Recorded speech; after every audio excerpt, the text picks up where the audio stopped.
Sandy will warm you when the night is cold. Sandy still love you when you're old. Come let Sandy love you, Marakan. You and half the guys in New York under 90. Well, Mike, you don't remember me? Oh, sure, honey. Why, of course, you know me. How can I forget a face? Well, for your information, I'm wearing it up here now. Huh? Hey, Jackie. Billy. That's right. Billy Smith. Billy Jones. Of course. Billy Jones. Now, how could I forget? Oh, Mike, with you, it's an art. Huh? Sandy too. Sandy will bring you love from across the sea. I see you're still a music lover. Yeah, you know, I hear she's really got it. Yeah. Just like I had the hives once. All over. Look for yourself. Honey, I'd love to.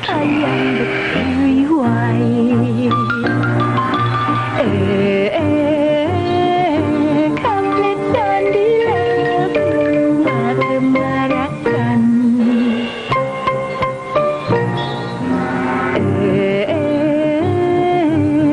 When Sandy love you.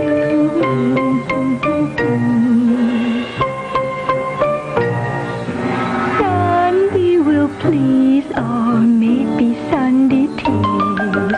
Sandy is little Siamese. Sandy, oh Sandy, who can Sandy be? My name is Sandy. Is it me?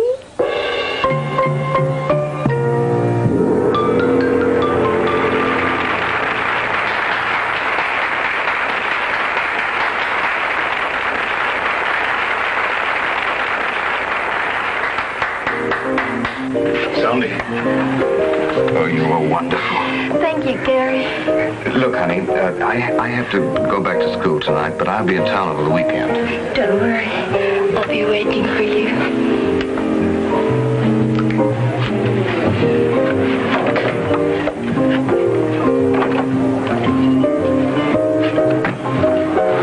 Where's the dressing room? That's a little fast, Mike, even for you. No. Strictly business, honey. Strictly business. Sure. Right to that door. Thank you.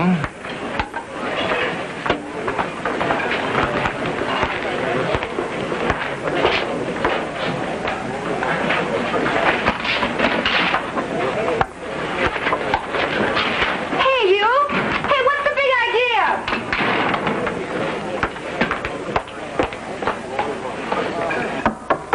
Come in.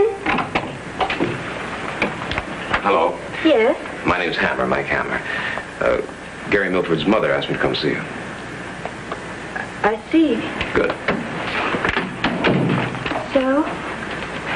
So she asked me to give you this.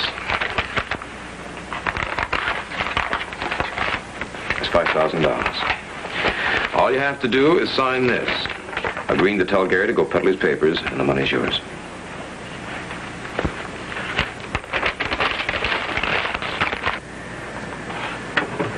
Please go, Mr. Hammer. Now, look, honey, if this is some kind of an act trying to jack up the price, you're just wasting your time. You think that? I don't think anything. That's not what I'm here for. I'm just a poor private detective who was a friend of Gary's father before he died. Now his mother asked me to do this for her. I agreed. I'm just an errand boy. It would have been better if Mrs. Milford had come herself. Well, I can't argue with that. Then I will go see her. Well, now, I don't think that would be a very good idea. Why not? Well, because it wouldn't do any good, particularly if you really love Gary. I do. Well, then you'd just be asking to get hurt more than you are now. You see, Gary's mother, well, she's a great fan of Kipling's. She thinks the East is East and West is West, and never... But Gary loved me, too. Doesn't that mean anything to her? Aside from getting her own way, the only thing that means anything to her at all is this.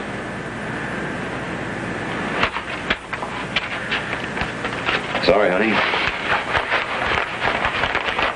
Good luck. Mr. Hammer, tell Mrs. Milford not to worry. Gary and I will never be married. Why not? What difference does it make? You're not going to marry Gary, and yet you won't take the money. You must love him a great deal.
You know, 2 or 3 years ago, I would have killed you, and I'd have enjoyed it. But not now. Now you're not worth it. This isn't much like that hole I found you in back in Singapore, is it?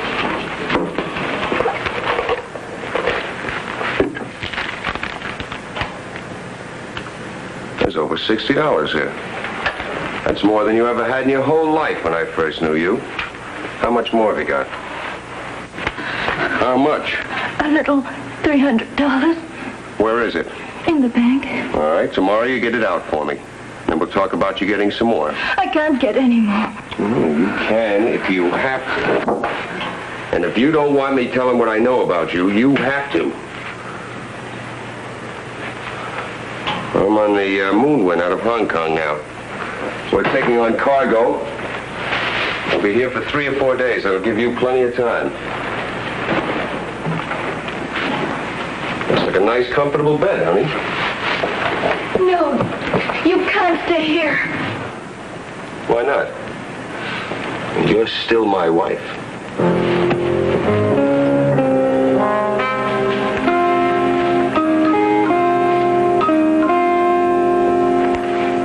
Hello?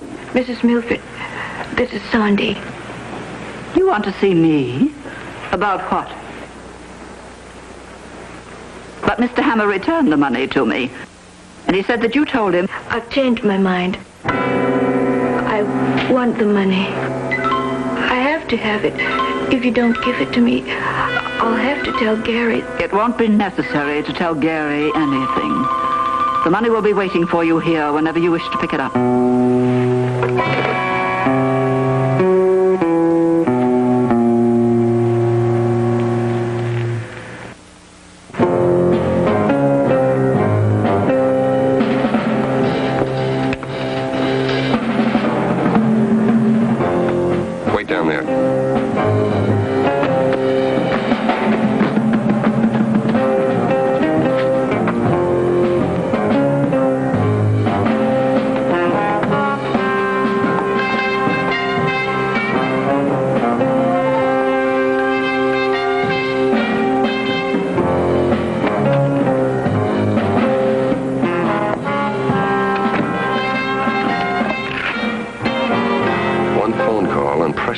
$5,000. That really takes talent.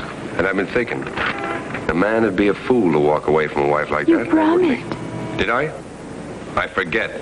I can't get you any more money. Well, that's what you said before you got me this. So I'm going to just stick around and see what happens. No, you can't. You promised. And while I'm here, you're going to be nice to me, just the way a wife should be. Come on. Come on. Give me that.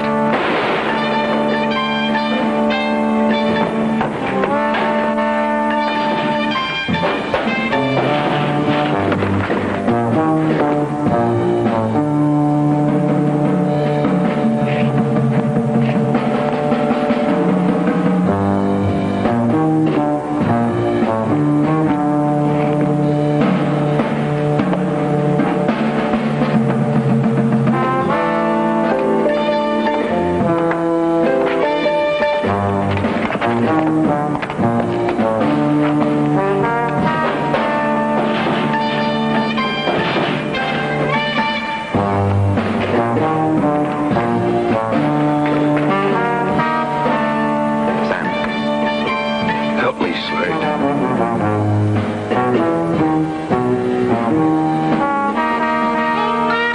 Yeah.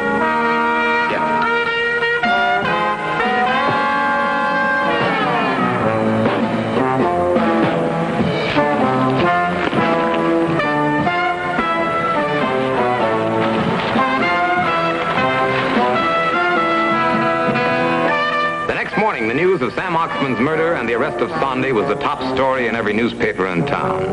20 minutes after first reading the story, I was in Pat Chambers' office. I didn't know why, or maybe I did, and didn't admit it. Sandy wasn't a girl you met once and forgot.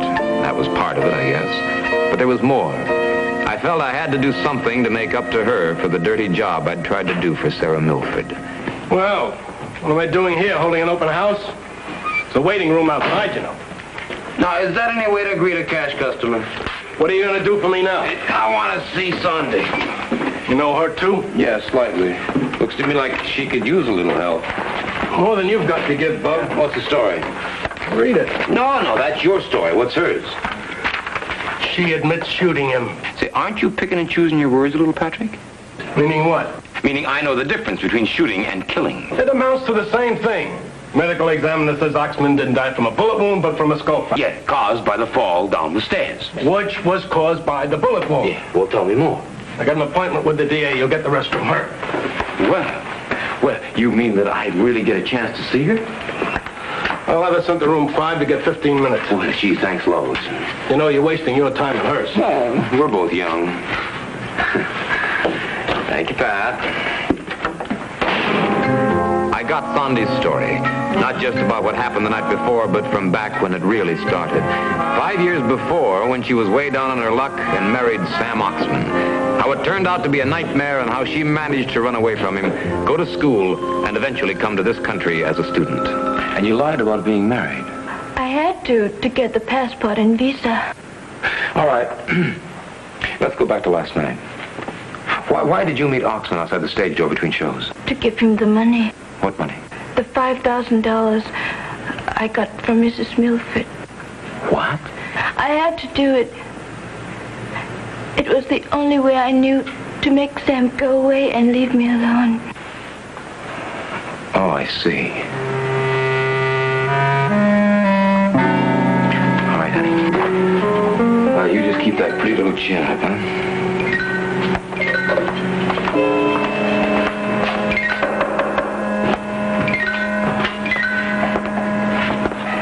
Mike, I'm telling you, the girl is lying. Why? Why should she lie? Why? To sell us the same bill of goods she sold you. Oh, come on now, Pat. If she can make us believe that somebody took $5,000 from Oxman's body, she can have us running around until we're stepping on our own tongue. Come on now, Pat. You're too smart a cop to believe that.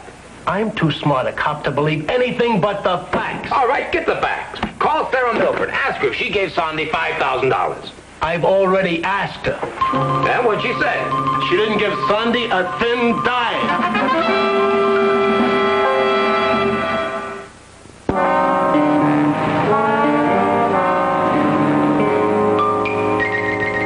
Well, there must be some mistake. Sandy couldn't have killed that man. Not just that man, Gary. Her husband. And she's already admitted that she shot him. Oh, Gary, please go on back up to school and don't get mixed up in this. Heaven knows it was bad enough before. Before what, Mother? You know what I mean. Sure I know. Some of your best friends are people. Hello, Mike. Come in. Hello, Gary. Is your mother home? Well, Mike, what are you doing here? It's about Sandy. What about her? Mike, you promised. A lot's happened since I made that promise. Promised what? Not to let you know that your mother tried to buy Sandy off. Buy her off? She offered her $5,000 to tell you to go fry your ears. Gary, I was only... I made the offer the night before last. Sandy turned it down. And then this husband of hers popped up. She had to have some money to buy him off. Sandy says that she telephoned your mother, told her that she'd reconsidered and picked the money up here yesterday evening. Your mother told Captain Chambers that isn't true. And it isn't. Mrs. Milford, what have you got to gain by lying, now that Gary knows what you were trying to do? Did you give her that money? Oh, what difference does it make? The difference might mean Sandy's life.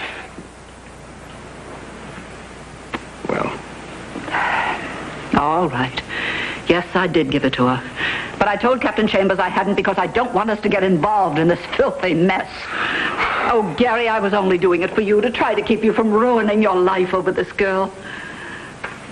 Gary, please try to understand. I was only doing it for your sake.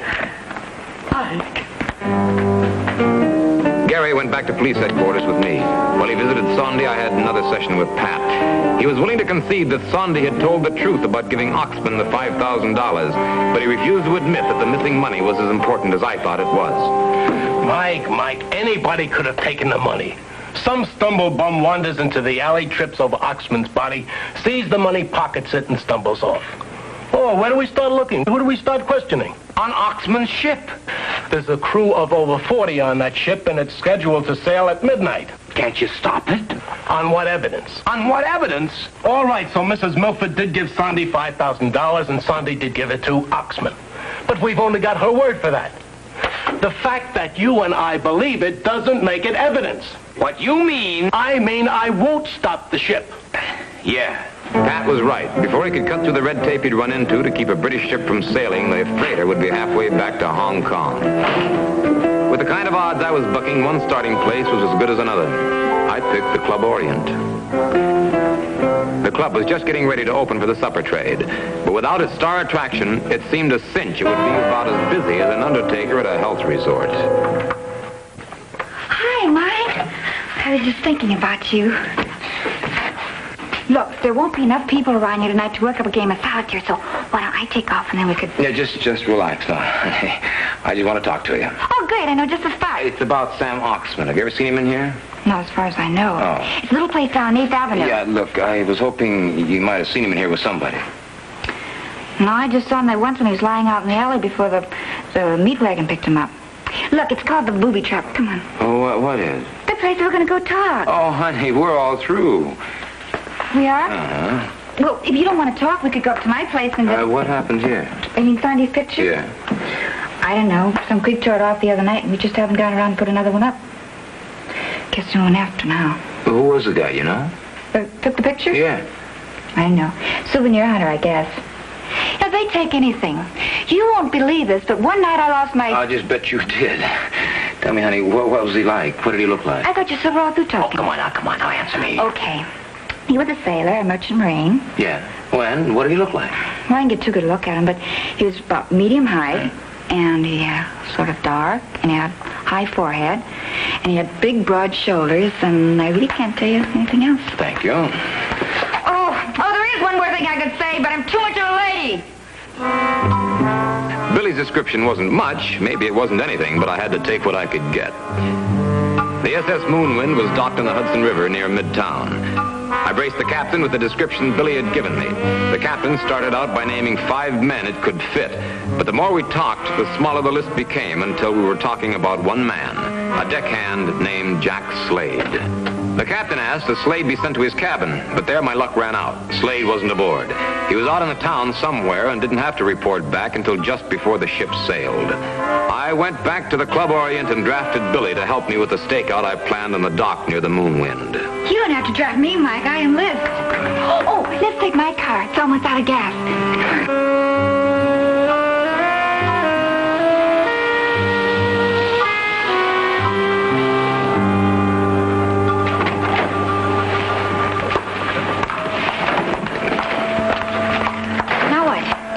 Check to see if this guy Slade is aboard yet. And if he isn't? And then we may have a long wait ahead of us. Oh, don't worry, Mike. I'll think of something we can do to kill time. I'll bet you will.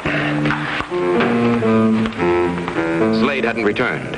I had to keep telling myself that I wasn't wasting time, that Slade was the guy Billy had seen taking Sondy's photograph from the poster in the lobby, and that he hadn't taken it just as a souvenir. I went back to the car. The crew of the Moonwind started returning to the ship. 1, 2, 3 at a time. To get to the ship, the men had to pass the car. There was no other way to get aboard. Sooner or later, Slade would come by.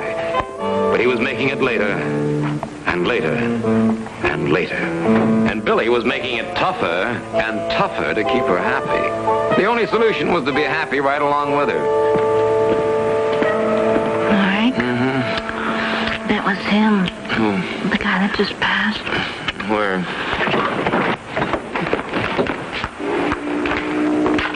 Slade? Here. Hey, what is this? Come on with me. Get over the car. That's him, Mike, I'm sure. Yeah, so am I. That's mine. Get inside the car. What is this, a holdup? Get in the car. Where are you taking him, Mike? Somewhere we can talk privately. Drive back to the club. Get in the car.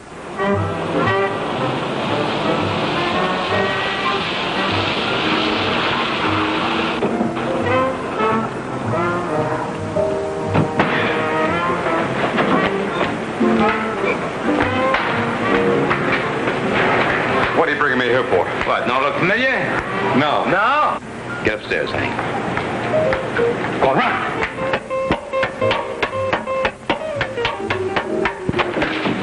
Look, I don't know what you're after, but you got... I'll tell you what I'm after. The truth about what happened to Sam Oxman in this alley. How should I know? How should you know? There's $4,978 in this roll. Now, that's just too close to being an even $5,000 to be a coincidence. I don't know what you're talking about. You took this money off Sam Oxman after Sandy shot him, didn't you? Now, you're crazy. I won that in a poker game. I'm going to give you exactly 5 seconds to tell me the truth. And if you haven't by then, you're going to wish you had never been born. 3. Look, you let me go. 4. You got no right to be...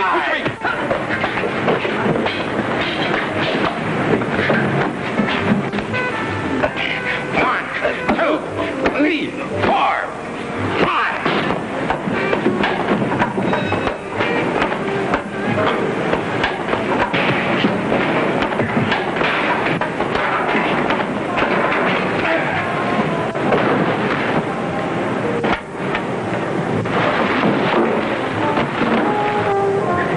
You want to talk now, Slade, or should I take you up to the roof and drop you off? 1, 2. Okay. Okay, I'll talk. Take your time. I'll be right down.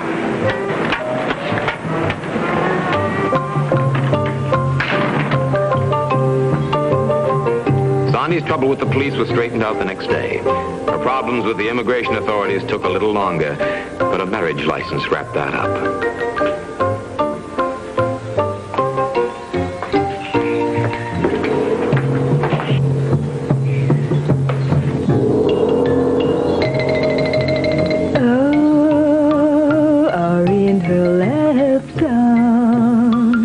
Man tonight. Oh, tonight he's only second best. Of my love so true. Though my love is far away, in my heart he'll always stay. And